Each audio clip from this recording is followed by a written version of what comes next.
Karena Anda pasti akan gagal. Kalau nggak gagal berarti prosesnya ada yang salah.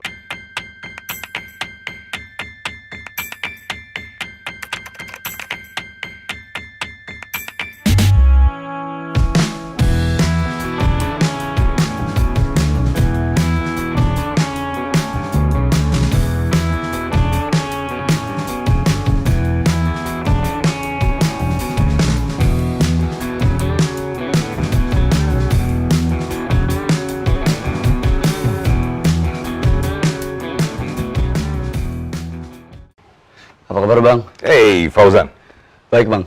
good to see you, I'm good. Good. A great CEO itu sebenarnya apa sih yang dibutuhkan? Setiap orang beda-beda pastinya.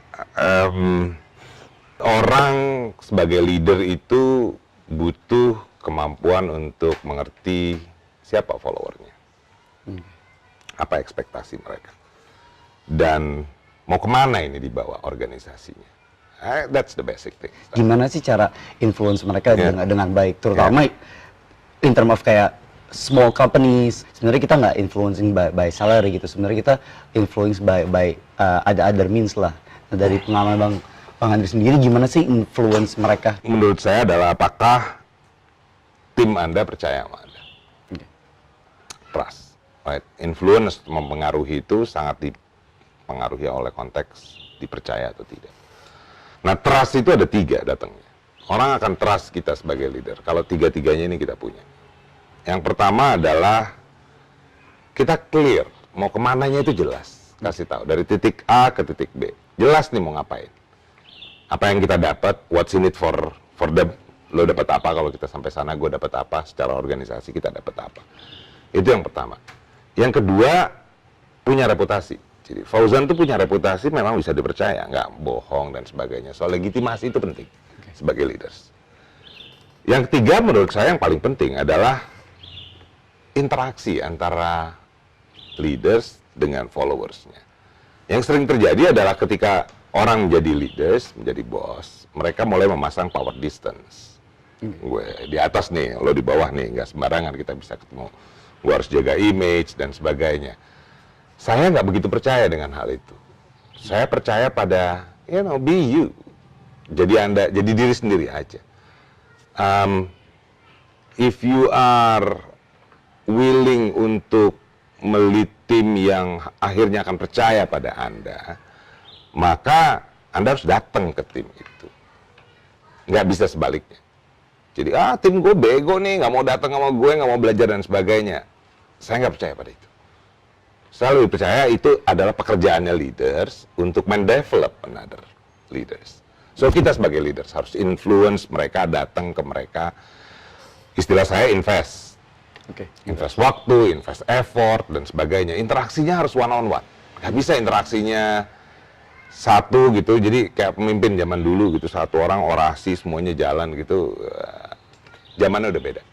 Mengenai umur nih Bang, kan aku baru umurnya 25 gitu, start umur 23, dan kebetulan dalam Together sendiri kita hiring orang-orang yang kebetulan umurnya atas aku gitu, dan ya by experience pun mereka punya experience-nya melebihi aku gitu. Gimana sih caranya aku nih bisa engage ke mereka, jadi leader mereka, tapi mereka nggak merasa adanya tersinggung kayak, kita nih punya experience lebih loh dari lo gitu. Kenapa kayak lu Zan yang harus ngasih tahu kita harus ngapain gitu. Sebenarnya isu itu kita tarik dulu ya, tarik ke belakang dikit biar agak panjang.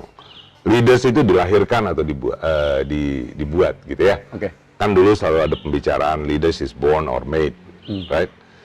Sehingga ada pernyataan juga kalau dulu itu adalah leader is born. Ya, kalau anaknya raja, lo pasti memiliki semua katanya kemampuan untuk menjadi leaders. Jadi diturunkan. Leaders is not born. Leaders muncul dari sebuah proses pengalaman, kesalahan, kegagalan, belajar lagi, maju lagi. Nah, dengan hal tersebut, jadi dulu tuh kita selalu bilang, kalau belum 40 lo belum bisa jadi leader, sekarang belum punya kematangan. Kalau belum 50 lo nggak bisa jadi direksi dan sebagainya. Kemudian mereka leading paling banter 5-10 tahun lah. Itu pun dengan segala macam penyakit asam urat, kolesterol dan sebagainya, capek lo ngurusin. Jadi sekarang itu kita percaya bahwa leaders itu harus siap dari umur berapapun. Ya selesai sekolah lah minimal gitu. Jadi ada apa? Education background-nya juga. Ada background-nya juga. Nah, mereka akan mencoba untuk belajar dari proses itu. Jadi untuk yang lebih muda, kalian harus punya itu confidence. It's my time. Jadi gue harus mulai nge-lead. It's my time. Siapapun followersnya, mau lebih tua, mau lebih muda, jangan bikin segregasi. Jadi saya tetap nggak begitu setuju dengan adanya segregasi millennials, non-millennials, dan sebagainya. Itu hanya membuat orang jadi nggak percaya pada diversity, keberagaman. Kenapa? Karena again, leaders harus datang ke timnya. Leaders datang ke timnya, kemudian mereka akan mempelajari dari situ. Elemen trusted tadi itu sangat dibutuhkan. When you are trusted, yang di bawahnya nggak akan peduli lagi. You are young or not young. How to build that trusted? 3 hal tadi itu, right?